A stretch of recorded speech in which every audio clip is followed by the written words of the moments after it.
مضارع معروف سے بنتا ہے۔ بنانے کا طریقہ یہ ہے کہ علامت مضارع کو پیش دے دو اگر پیش نہ ہو، اگر پہلے سے پیش ہو تو پھر تو صحیح ہے، اگر پہلے سے پیش نہ ہو تو علامت مضارع تو آپ لوگ جانتے ہیں نا، الف ہے، تا ہے، یا ہے، نون ہے، جی اس کو بالکل پیش ٹھیک دیں ہے گے تو جو شروع میں جی آتا ہے۔ صحیح ہے۔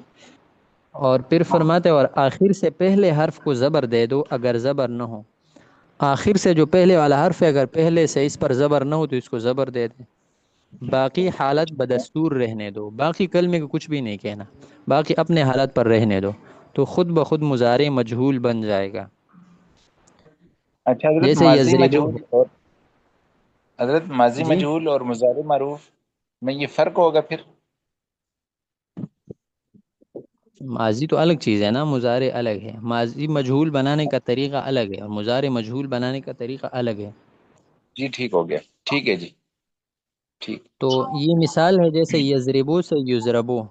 ابھی آپ دیکھ لیے یضربو سے جب ہم نے چاہا کہ اس سے مضارع مجہول بنائے، کیونکہ یضربو تو مضارع معروف ہے، تو سب سے پہلے علامت مضارع یہاں پر یا ہے، اس کو ہم نے ضمہ دے دیا، اور ٹھیک ہے جی، آخر سے پہلے والا حرف یہاں پر را ہے، اس کو ہم نے فتحہ دے دیا تو یضربو بن گیا۔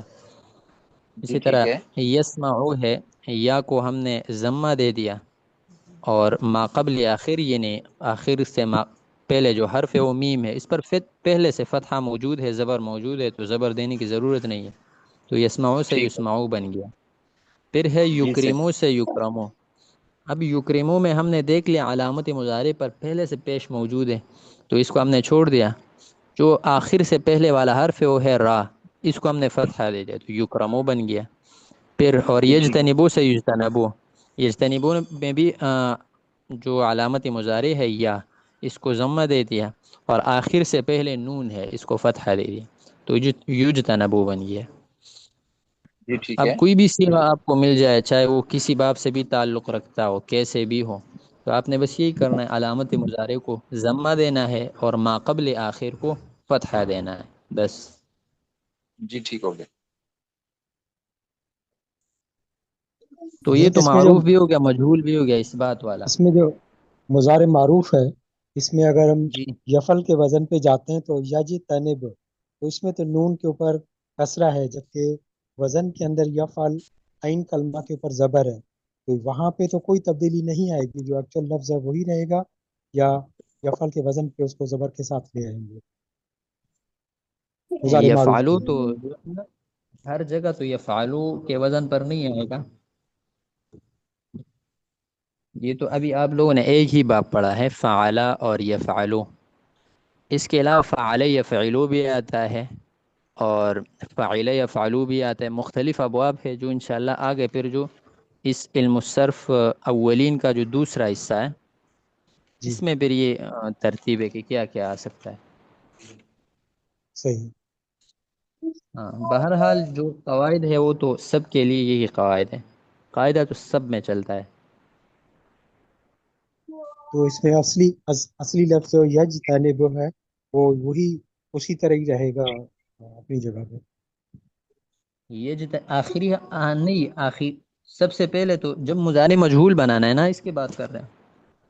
نہیں سر، مضارع معروف کی بات کر رہا ہوں، کہ اس کے اچھا، اندر جب مضارع اصلی معروف یجتنبو تو اجتنب سے بنا ہے نا، جی جی اس کے شروع میں ہم یہ حمزہ کو گرائیں گے اور اس کی جگہ ہم یا علامت مضارع لائیں گے، حروف عطین میں سے یا، صحیح، لیکن نون اور کے آخر اوپر کو کوئی ضمہ دیں گے۔ آراب کی تبدیلی نہیں آئے گی؟ نہیں، آخر میں تو ضمہ دیں گے نا، اجتنب میں آخر میں فتح ہے، لیکن مضارع میں آخر میں ضمہ ہوتا ہے، جس طرح صحیح ذکر کیا گیا تھا کہ 5 صیغوں میں ہم آخر کو ضمہ دیں گے، یفعلو، تفعلو، تفعلو، افعلو، نفعلو، اس میں۔ صحیح۔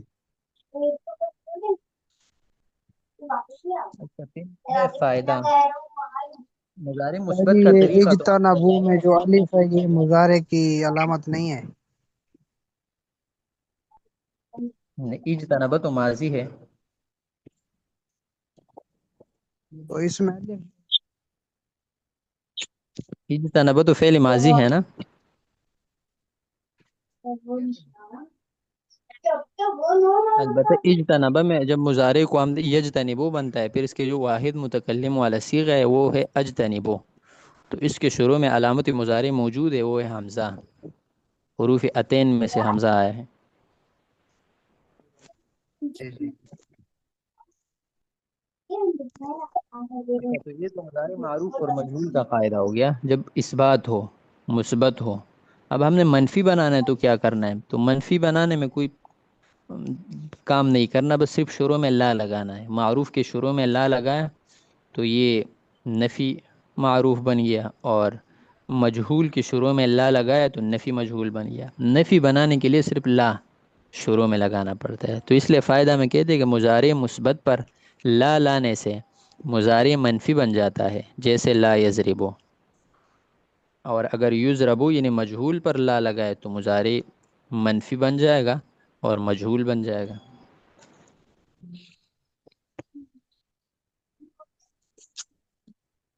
اچھا، پھر سوالات ہیں نا، چند سوالات ہیں۔ سوال نمبر 1 یہ ہے، یہ سوالات ہے صفحہ نمبر 15 پہ، آگے والا سے۔ سوال نمبر 1 ہے، فعل مضارع کے وہ صیغے بتاؤ جن کے آخر میں پیش آتا ہے۔ تو یہ کون بتا سکتا ہے؟ فعل مضارع کے وہ صیغے جن کے آخر میں پیش آتا ہے۔ پہلے تو واحد مذکر غائب کا صیغہ ہے۔ کس کس کو پتا ہے؟ حضرت واحد 5 مذکر صيغوں غائب میں کا آئے گا۔ صیغہ۔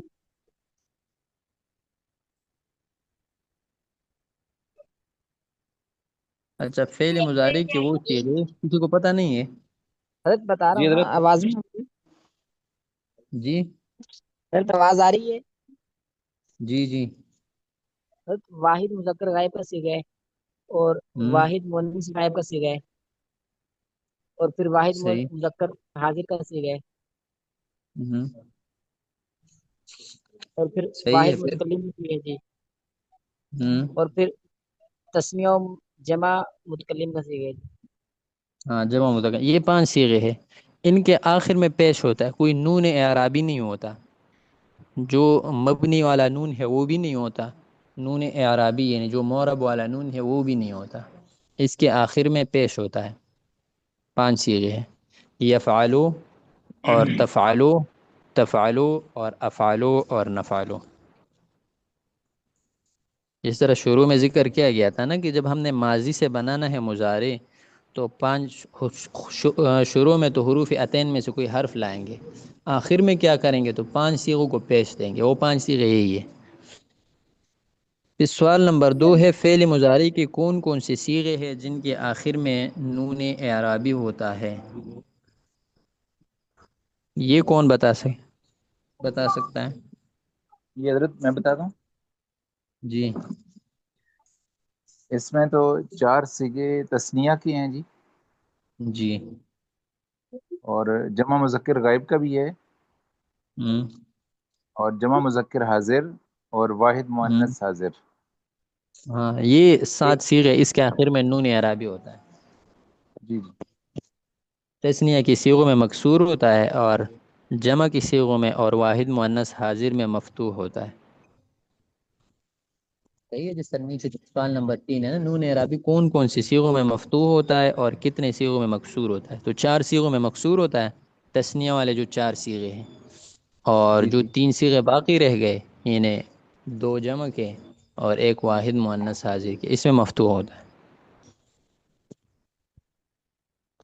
اچھا، نیچے پھر ہے افعال ذیل کے پوری گردان مندرجہ نقشہ بالا سے کرو، یجتنبو، یکتبو، یسمعو، یعلمو، یمنعو۔ کچھ ساتھیوں نے تو یہ گردانے لکھے ہیں، جنہوں نے نہیں لکھے تو یہ گردانے پھر اس کی ترتیب لکھنا بھی ہے اور اس کو یاد بھی کرنا ہے ساتھ ساتھ، کیونکہ سب سے اہم فعل ماضی اور مضارع ہے۔ مضارع کی گردان اگر آپ لوگوں کو یاد ہو تو پھر آگے تیسرا گردان، پھر یہ 4 نمبر، پھر آگے 5 نمبر، یہ سارے مضارع پر موقوف ہے۔ مضارع جس کو یاد ہو تو آگے گردانیں یاد کر سکتے ہیں، جس کو مضارع یاد نہ ہو تو اس کے لیے پھر آگے مشکل ہوگا، تو اس لیے مضارع کی گردان وہ یاد کر لیں۔ یہ جو 5 الفاظ انہوں نے دی ہے، تو ان میں سے ہر لفظ سے یاد کر لے، یجتنبو سے بھی، یکتبو سے بھی، یسمعو سے بھی، یعلمو سے بھی، اور یمنعو سے بھی یاد بھی یہ کون کرنا سے ہے۔ صفحے پہ اور پھر یہ کون سے صفحے پہ دیے ہوئے ہیں یہ الفاظ؟ استاد جی جی یہ صفحہ نمبر یہ کون آگے سے؟ والا جو صفحہ ہے نا، اس سے اگلا صفحہ ہماری کتاب اسکرین کی پر لگتا جو ہے صفحہ مختلف نظر آ رہا ہے اس سے اگلا صفحہ نمبر 15 ہے میری کتاب میں۔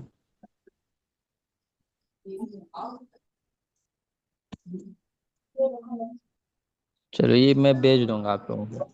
پھر سوال نمبر 5 ہے فقرات ذیل کے معنی بتاؤ۔ اس میں ہے لا یکتبون، یسمعون، تعلمین، یکتبنا، نمنع اور اترکو۔ اس میں بھی بہتر یہی ہے کہ آپ یہ خود لکھ کے یہ سارے کے سارے اور سمجھ کے لکھ کے کہ لا یکتبون کا یہ معنی کیوں بنتا ہے، یہ کون سا صیغہ ہے، کون سا بحث ہے۔ اس طرح یسمعون یہ کون سا صیغہ ہے، اس کے آخر میں نون ہے یا نہیں ہے، یہ کس طرح ماضی سے بن گیا ہے۔ پھر تعلمین ہے یہ کس طرح ماضی سے بن گیا ہے، اس کے آخر میں نون عرابی ہے یا نہیں ہے، اگر ہے تو مفتوح ہے یا مکسور ہے۔ یکتبن ہے اس کے آخر میں نون عرابی ہے یا نہیں ہے، نمنع ہے، اترک، یہ سارے صیغے، ان میں ہر ایک صیغے کے بارے میں سوچ لیں۔ اس کے علاوہ بھی کوئی بھی کتاب ہو آپ لوگوں کے پاس، عربی کی کتاب ہو، قرآن مجید میں بھی دیکھ سکتے ہیں، حدیث کی کسی کتاب میں بھی دیکھ سکتے ہیں، وہاں سے مضارع نکالنا ہے۔ کوئی بھی مضارع آپ کے سامنے آئے تو آپ سوچ لیں یہ مضارع کا کون سا صیغہ ہے، یہ کیسے بنا ہے، اس کے آخر میں نون عرابی ہے یا نہیں ہے، اور ہے تو مکسور ہے یا مفتوح ہے۔ اچھا پھر سوال نمبر 6 ہے ذیل کے اردو جملوں کا عربی ترجمہ کرو۔ تو یہ بھی آپ ہر ساتھی الگ الگ کرے تو اس میں زیادہ فائدہ ہے۔ یہ جتنے بھی جملے لکھے ہوئے ہیں نا سامنے نظر آ رہے ہیں، ہم لکھتے ہیں وہ سب مر جانتے ہیں میں روکتا ہوں، تو ایک طرف اردو لکھ کے دوسری طرف اس کا ترجمہ لکھیں عربی میں، ٹھیک ہے انشاءاللہ۔ یہ حضرت میں نے لکھے ہیں، ذرا تصحیح کر دیں گے، پڑھ دوں چلو یا آپ آپ کو ایسا بھیج دیں؟ کریں آپ بھیج دیتے ہیں، جی ٹھیک ہے، ٹھیک ہے، میں ہاں بھیج اس دیتا نمبر پر بھیج دیتے ہیں انشاءاللہ، ہوں۔ جی ٹھیک ہے، جزاک اللہ۔ ٹھیک ہے انشاءاللہ۔ السلام علیکم۔ ابھی آپ لوگ میرے خیال میں کلاس 55 پہ شروع ہوگا، 7-8 منٹ ہے، تو آپ لوگ اگر آپس میں پھر تکرار کرنا چاہیں تو 7-8 منٹ تکرار کر لیں، ٹھیک ہے انشاءاللہ۔ 9:45 پہ آپس میں شروع ابھی حضرت کی تعلیم شروع ہونے والے ہے، بیان، تو اس لیے اس میں بیٹھنا ہے۔ ہے گروپ میں لنک آ گیا نا امیر کا، اور 45 پہ کلاس شروع ہونی۔ 45 پہ تو نہیں، اچھا صحیح ہے، چلو ٹھیک ہے، جی صحیح۔ ٹھیک ہے، جزاکم اللہ۔